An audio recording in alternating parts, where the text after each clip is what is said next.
Guys, I finally found it. A character that lets you go froggy mode. This character is the Constrictor, created by Chocolate Cake 5000. I don't really know what else to say. I'm not very good at introductions. Review time! For character reviews, I try to play at least 10 hours with the character and get 3 corrupt heart kills on Ascension 20. But for Constrictor, I went a little bit beyond because I felt I needed some more time to understand the character. Chocolate Cake's character is, ironically, fairly vanilla. Even their starter relic is vanilla. Several of Constrictor's cards are straight copies of cards from the base game, and many others are extremely similar to base game cards but with a small change, such as to their upgrade or rarity. Examples of this include an uncommon judgment equivalent, and a more consistent version of Alchemize, always giving you a duplication potion. Hold on. No. The reason this character is called the Constrictor is because of their main mechanic, constricting. The keyword description for constricting is highly misleading at best. The way it actually works is similar to the base game constricted keyword, which you see in the Spire growth fight. Characters with constricting simply take damage at the end of their turn. Notably, Constrictor also has plenty of ways to apply constricting to themselves, and they can have negative constricting, which doesn't really do anything besides give you some leeway for constricting gain. Unfortunately, constricting is extremely weak as a mechanic. It makes most sense to compare it to poison, so I'm going to do that while I explain why constricting is so underwhelming. Reason 1. The fact that constricting occurs at the end of the enemy's turn rather than the start of it means constricting gives the enemy an entire extra turn each combat compared to poison. That alone makes such a massive difference in many fights starting from Act 2 where big hits become more common. Reason 1.5. Constricting happening at the very end of the enemy's turn means it is hard countered by some enemies, such as Slime Boss, who is not affected by constricting at all when it splits, and most notably Nemesis, who, thanks to the timing of their intangible buff, will never take more than 1 damage from constricting. Reason 2. Unlike poison, constricting does not ignore block, so if you are relying on constricting as a main damage source, you are going to get annihilated by Spheric Guardian, or any enemy who blocks in their turn, such as Jawworm on floor 1.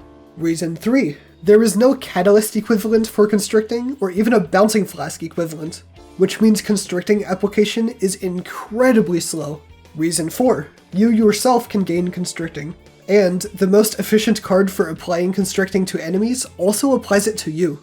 Reason 4.5. Constricting is a debuff that's unique because it strips your artifact even when it's being reduced.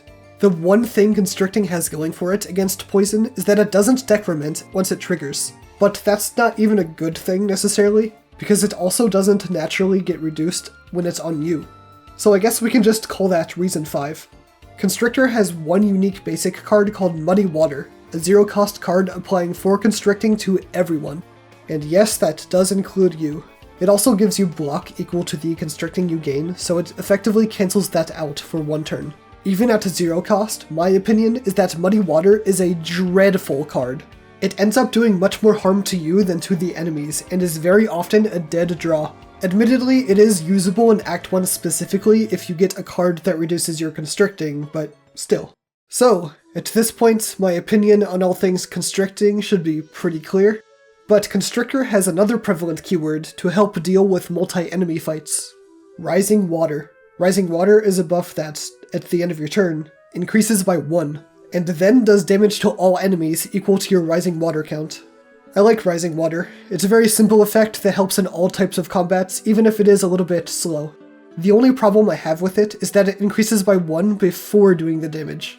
This means that if you have Rising Water, it will always deal 1 more damage than advertised.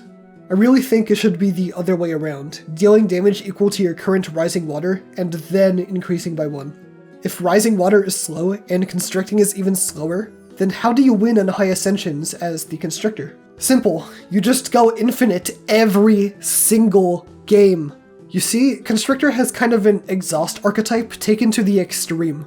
Out of Constrictor's 80 cards, 24 of those exhaust. If you count powers as cards that exhaust, which they basically do, then you already have half of Constrictor's card pool exhausting when played. This is even more than Ironclad, the base game character with exhaust as an archetype.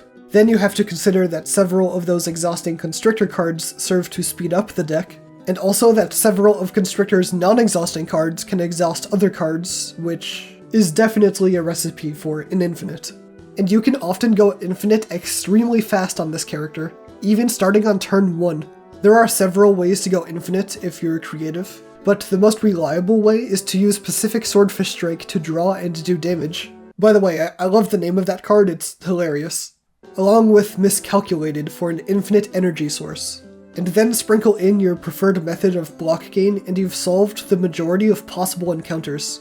Though going back to Miscalculated, there's a funny, possibly intentional quirk where the card gives you double the constricting that it says.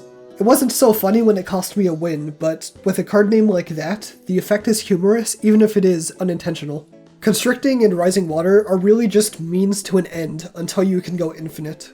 Infinites aren't really my specialty, and I am highly confident that a more skilled player could achieve a much higher Constrictor win rate than I was able to by assembling infinites more effectively. I mentioned before how Constrictor has one unique basic card, and that is technically true, but it's not the only non-strike, non-defend card in the starter deck. You also start with an uncommon card called Lil Hit, which is a one-time draw neutral block and damage effect. I'm not really sure what purpose this card serves.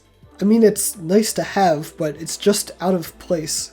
Lil Hit being uncommon means you can find more of it in card rewards, which does feel good. It's almost always better than a skip. I just wonder why it's in Constrictor's starter deck.